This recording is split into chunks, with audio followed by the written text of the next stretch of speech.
All right, so we're live. All right, hey, what's Yeah. up, everybody? It's me, Kajaya. I'm here with a new friend, an astrologer. Her name is April. Say hi, April. What up? We're gonna do a celebrity chart. We're gonna do Bruno Mars chart. But first, April, tell everybody a little bit about yourself.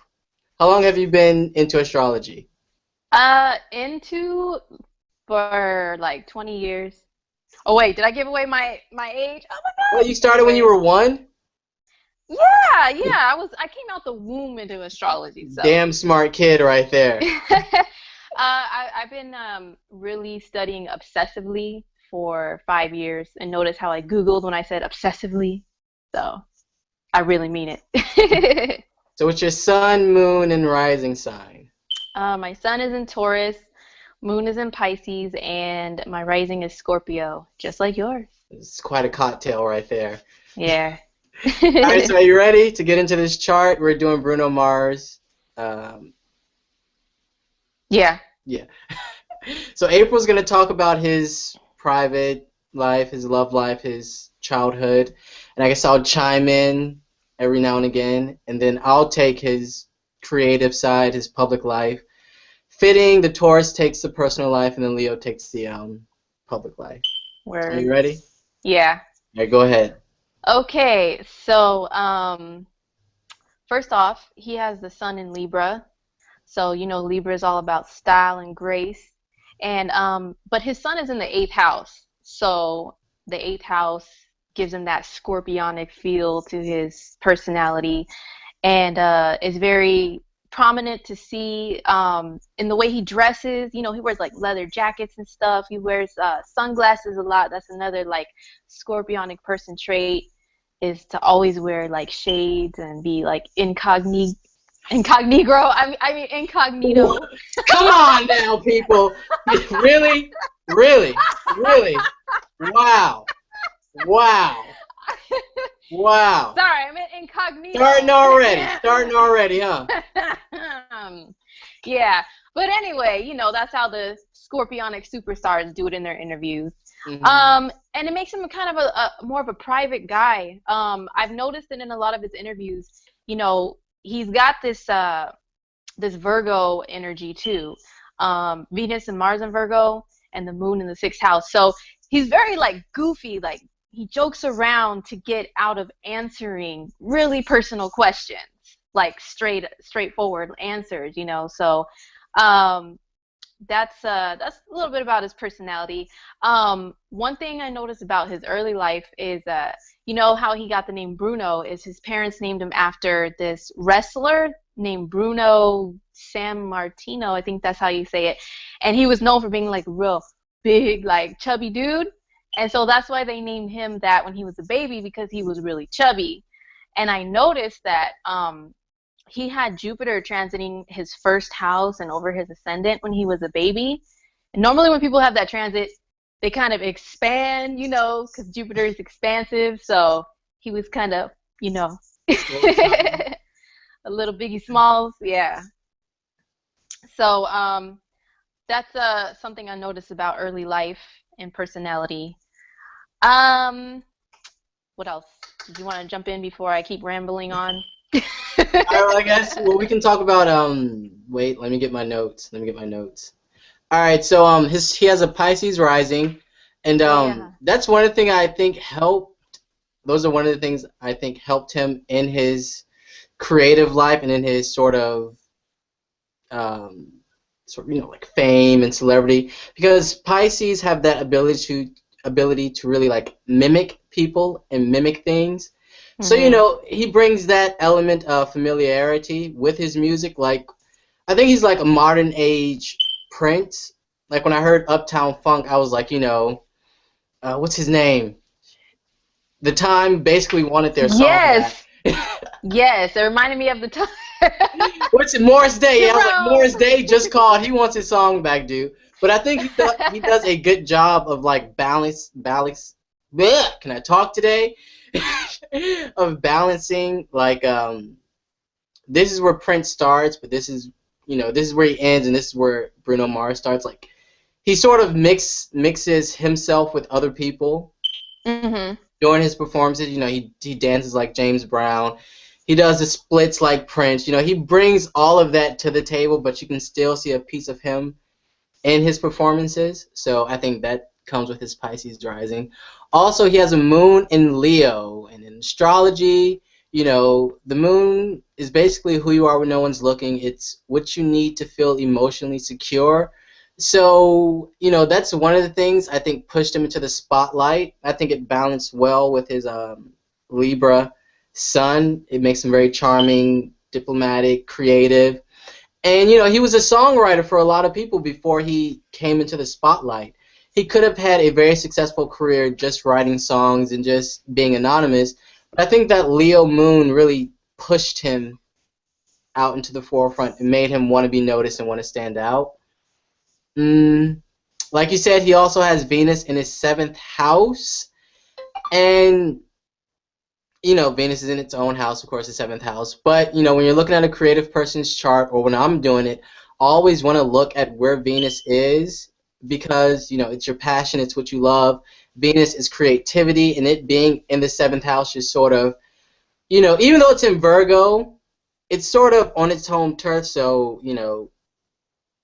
he loves to express himself. He loves to be creative. When it came to his job, he wanted that creative freedom. He wanted to interact and connect with people because that's what all that seventh house energy does. So he wanted to relate to people, and I think he does that through his music, Right, yeah. I totally agree with that. And back to the seventh house, the seventh house which you know all usually about. I have a stellium there, so I know all Packed. of yeah, it's pretty packed. But yeah, he has Venus and Mars there. He has it in Virgo. And I noticed that in one of his interviews when they asked him, Bruno, what type of woman do you like? What's important? And he's like, well, a woman has to have a sense of humor. And I was like, right, right. I totally get it because Virgos usually are really into humor and people that can be sarcastic and joke around about life with them. And this guy, man, I can't watch any of his interviews without cracking up. He is hilarious. He's very, very funny guy, very charming because of, the seventh house. But Virgo, man, makes him like a funny dude. And also his moon's in the sixth house, and the sixth house energy is similar to Virgo. So, like, that also makes him like a jokester and funny, sarcastic. So the seventh house also rules relationships.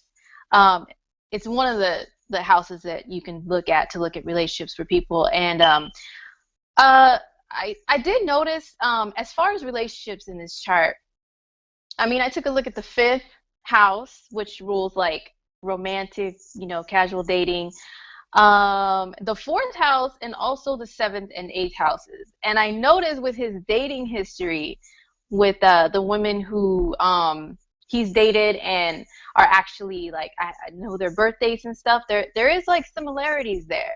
Like he does kind of like Gemini women, and his mom had a moon in Gemini, so he's kind of likes women that remind him a little bit of his mom.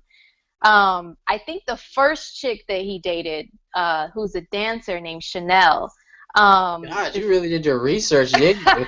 Man, Hey, those damn man, Scorpio I was like rising. obsessed with this dude like before he like blew up. So I know this like Been that. there from the start. Yes, yes, boo boo. Um, anyway, so no, he dated this lovely chick who's a dancer. And she's Gemini sun. Her moon is either in Virgo or Libra. Um, Mercury and Gemini. Anyway, her some of her planets land right on his IC, which is his fourth house cusp. So like she probably reminded him of his mom. Um, and I noticed that a couple other chicks he's dated, including the one he's dating right now, Jessica, who's a model.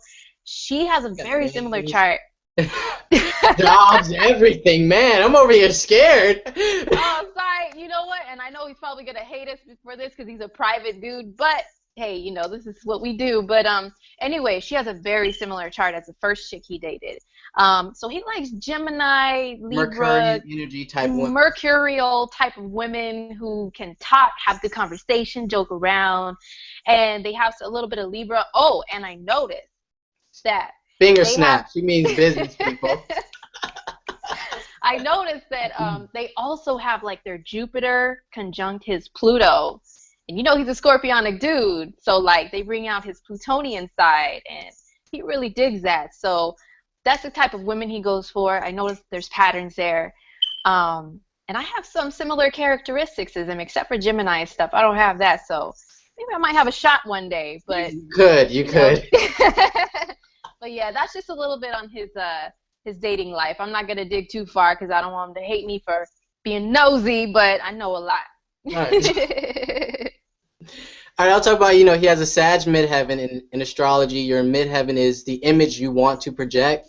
The ascendant is what, how people view you. So with his Sag midheaven, I lost my spot. It makes him, I think that makes him very relatable. Also, Michael Jackson had this midheaven. So he's a very hard worker because wherever Jupiter is, it wants to expand. Jupiter rules Sagittarius. So, he's a very ambitious guy, and I'm pretty sure he's a hard worker also. With that Sag midheaven and with that Virgonian energy, he's probably a perfectionist. Oh yeah, totally perfectionist. Like I've heard him talk in interviews about how he will lock himself in the studio, and that's the Pisces thing right there, being in seclusion, isolation. Also a And Scorpion thing. Oh yeah, a Plutonian thing, and he will work until he gets it perfect, and not come out of there until it's perfect. Yeah, he has that in common with Michael Jackson too. That Virgo I'm sure Pisces they're thing. both like. I'm sure Bruno is a lot more competitive than when he lets on, because that also comes with that Sag midheaven, and also he has a moon in Leo. So I would imagine he's a lot more competitive than what he actually lets on. Yeah, I agree with that, especially with that Leo moon. He wants to be the greatest and have great hair. Man, those curls, those roller sets he had in Uptown Funk, man. I really didn't know how to feel about that. I was like, all right. That's all you. That's all you right there. He was trying to bring it back. All he needed was that shower cap like they did like back in the day with the Jerry curl. Then he really would have been right, like, and some soul glow. Yeah, and some soul glow.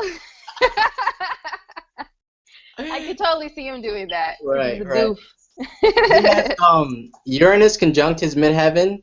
So in his career, he had to, express himself in his own unique way. Uranus on the midheaven, making his job something out of the ordinary.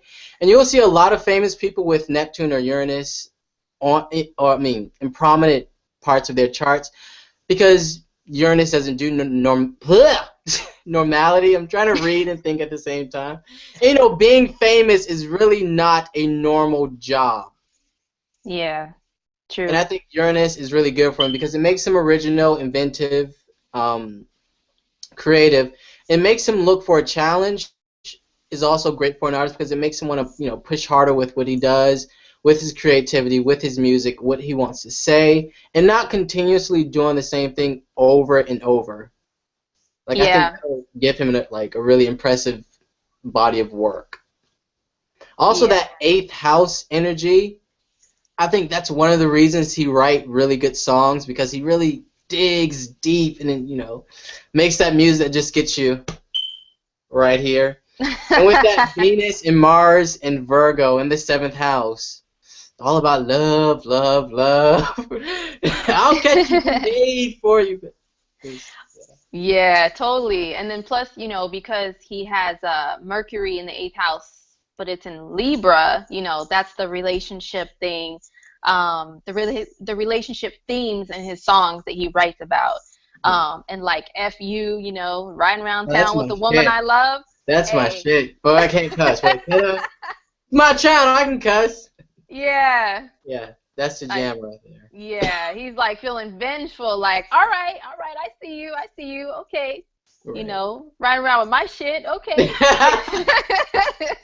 I'm a bad influence, right? Yeah. He also totally. hit his part of fortune in his 10th house, which is a calculation. You can watch the videos on my channel. But basically, this meant, his focus in life was basically his legacy. He wanted to leave something that will stand the test of time. And also, he has that ability to define success on his own. or to do his own thing and not sort of go with the social norm. And if you listen to his music and everything that he doesn't make music like everybody else. It's very old school, throwback kind of feeling to it. So Yeah. that's something cool. Yeah.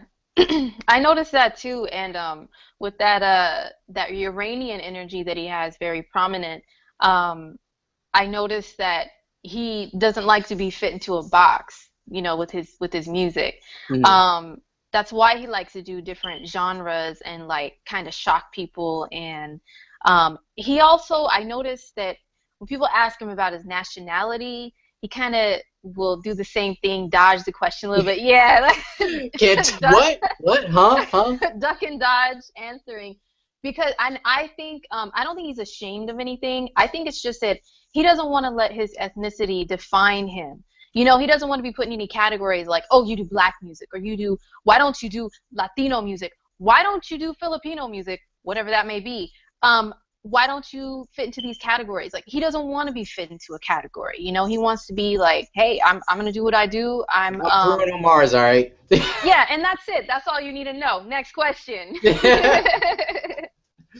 And he has both Uranus and Neptune in his 10th house. Both planets deal with faith and belief. So with both planets in there, his faith is in power and status. At least that's how I see it. He had a need to achieve something grand, and it's very important to him.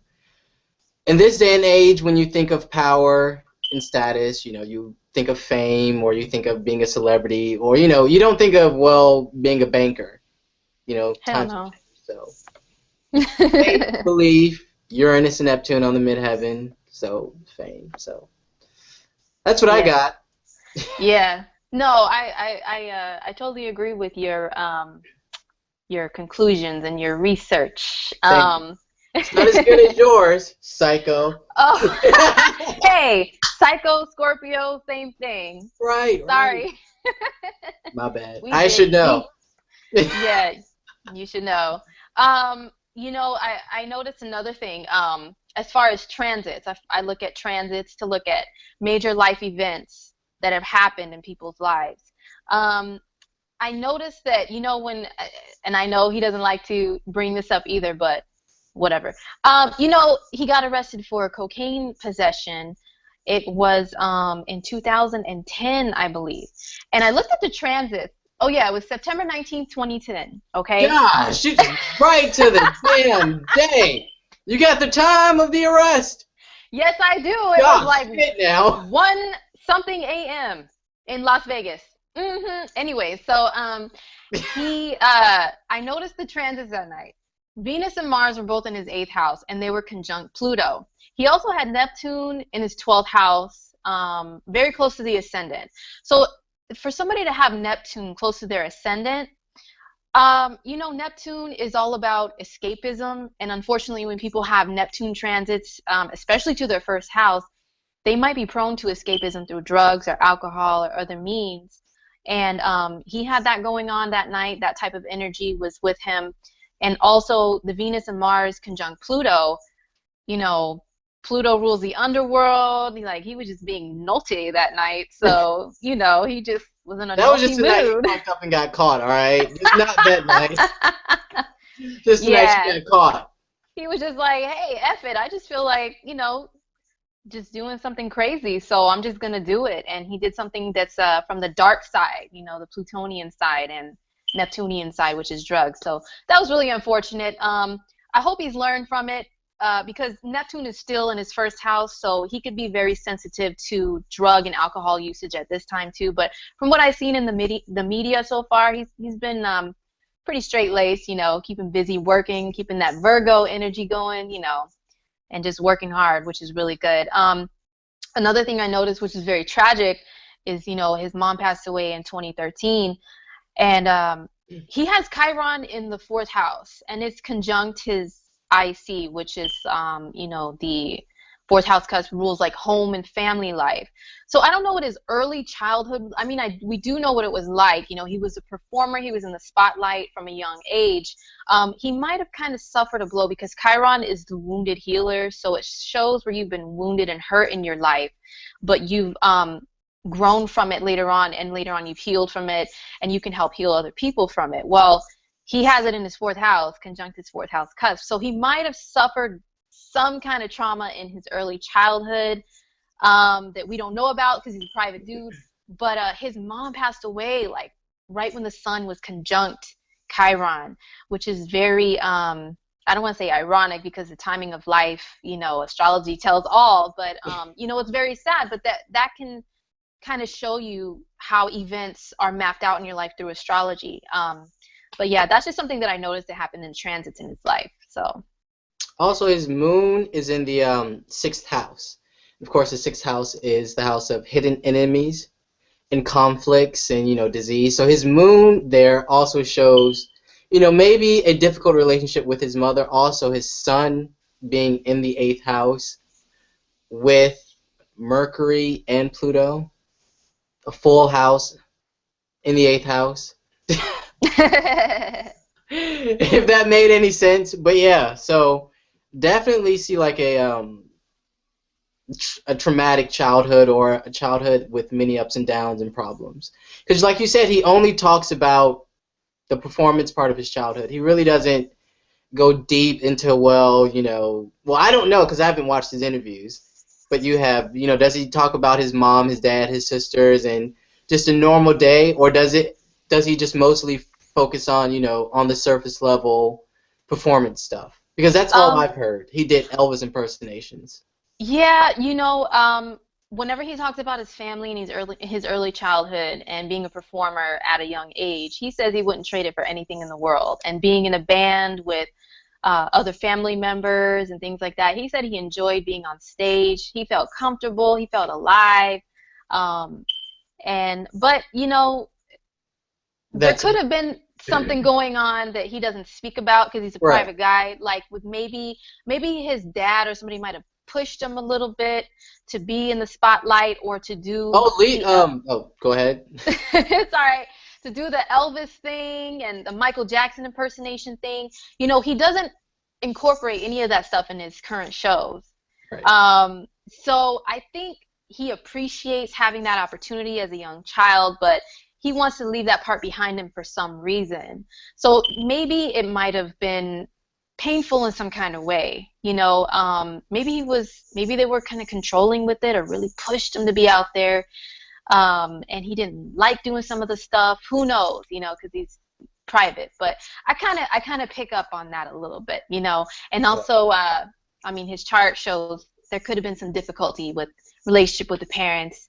Right. But and also his moon's in Leo, and the moon can show the mother.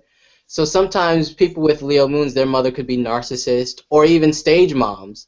Yeah, Leo is a performer, so it's showing his mother she could have had a big ego and really just pushed him to perform, like living through your own children in a way. So that's right. Yeah, his mom actually was a Leo sun. Oh. Yeah. Would you look at that? Well, look at here, buddy. Yeah, she was a Leo sun, and I forgot what I was gonna. Oh, and her son was in his sixth house, so there could have been some kind of conflict there. Yeah. Very true. She was a singer too, but she didn't really make a huge career out of it. So you could be right. Maybe she could have been living through her kid. But I get the feeling that his dad was a little bit more involved with his show business than his mom for some reason. But, we could be wrong because he's super mysterious Scorpio man over there. So.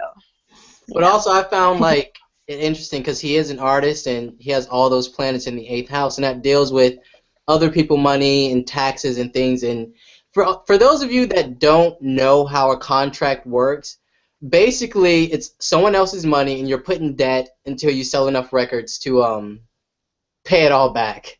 So I thought that was interesting that he's this really big successful artist, and most artists go bankrupt, or not that I'm wishing anything bad upon him, but eighth house stuff goes along with music stuff because, like I said, it's borrowed money that you have to pay back, that sometimes most artists aren't, even if they sell, like Tony Braxton, 50 million records, they're still not able to pay that money back and to pay for everything, so they have to like file for bankruptcy.